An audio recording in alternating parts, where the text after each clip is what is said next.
Salut les filles, bienvenue dans cette nouvelle vidéo dans laquelle je vais vous parler de 4 comportements qui, si vous cessez de les faire, vont énormément améliorer vos relations. Tout le monde s'accorde à dire que la communication est très importante pour faire marcher un couple. Or, parmi ces personnes qui pensent cela, et je pense que vous en faites partie, eh bien, il y a des gens qui vont avoir des problèmes de communication et qui ne s'en rendent pas forcément compte. Dans la vidéo d'aujourd'hui, je vais vous parler de 4 comportements qui, si vous y mettez fin, vont énormément améliorer vos relations avec les hommes. Mais avant de commencer cette vidéo, sachez que j'ai un cadeau pour vous. Ce cadeau, il est dans la description de la vidéo. Ouais, il est un petit peu caché, il faut aller le chercher. C'est un guide avec des exemples de SMS que vous pouvez utiliser pour vous inspirer dans votre communication avec les mecs. Il est gratuit, ce guide. Ce serait bête de ne pas aller le chercher. Ceci étant dit, on peut commencer par le premier comportement. Ne vous diminuez pas sur votre physique. Et ça, je suis sûr que vous l'avez déjà fait. Ne mentez pas, je le sais. Même moi, en tant que mec, quasiment toutes les femmes que j'ai rencontrées l'ont fait à un moment donné ou à un autre.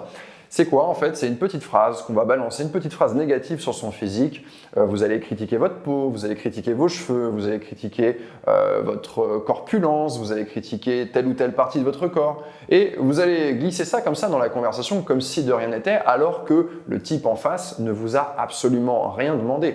Le type en face, il vous kiffe, il vous trouve belle, il a envie de vous fréquenter, il a envie de sortir avec vous, il a envie de continuer à s'épanouir dans sa relation. Donc, n'allez pas lui dire « Oh, il faudrait que je me remette au sport » ou « Oh, j'ai une peau dégueulasse aujourd'hui ». C'est ce genre de petites phrases en fait où vous allez attirer son attention sur vos propres insécurités. Et il n'y a absolument aucun bénéfice à faire ça. À un moment donné, le mec, il vous regarde, il vous kiffe et là, vous venez casser le truc en balançant ce genre de petites phrases. À un moment donné, à l'usure, ça va avoir un effet négatif sur ce qu'ils pensent de vous. Deuxième comportement, c'est une situation de communication qui est très agaçante pour les hommes. C'est quand un homme vous fait un compliment, et on va toujours supposer que ce compliment, il est sincère, et que vous, en face, vous agissez comme si vous ne le croyiez pas. Et très souvent, c'est d'ailleurs sur des compléments physiques. Par exemple, un homme va dire « j'adore ton corps », vous n'adorez pas votre corps et vous trouvez qu'il y a plein de petites choses que vous aimeriez changer. Et quand cet homme vous fait ce compliment, vous allez regarder genre comme s'il venait de vous faire une grosse blague en fait. Vous ne le prenez pas au sérieux. Vous ne prenez pas ça pour un compliment sincère. Et qu'est-ce qui se passe en fait? Le mec, il essaie de vous complimenter, il essaye de communiquer avec vous et de vous faire ressentir ce que lui, il ressent. Et vous n'acceptez pas. Vous dites non, non, non, non, je ne veux pas que tu ressentes ça. Et ça, c'est quelque chose de terrible pour les mecs. Quand on a ce genre de réaction, je vous jure, c'est vraiment difficile de rester dans le même état d'esprit. Troisième comportement, c'est toujours une situation de communication. C'est un comportement dans lequel vous n'allez pas exprimer clairement ce que vous attendez de la part d'un homme. Je vous donne un exemple très bête. Vous êtes en train de vous balader depuis des heures en ville, il fait beau et vous commencez à avoir un petit creux. Et là, plutôt que de lui dire « Viens, on s'arrête dans le prochain truc et je vais manger une crêpe ou on rentre dans un supermarché et je vais acheter un truc à grignoter », au lieu de lui dire ça, vous allez lui dire « Hey, t'as pas faim ?» C'est-à-dire que vous avez une envie, vous avez un besoin, mais plutôt que de l'adresser directement, vous allez contourner en lui demandant si lui-même n'aurait pas la même envie ou le même besoin. Quand vous avez besoin ou envie d'un truc, exprimez-le de façon claire. Les hommes ne comprennent pas ce genre de communication. C'est-à-dire que vous, quand vous lui demandez « Est-ce que t'as pas envie de manger ?», lui, il n'est pas en train de se dire « Ah, peut-être qu'elle a envie de manger ». Il est en train de se dire « Est-ce que j'ai envie de manger ? Non, c'est bon, ça va, je suis OK ».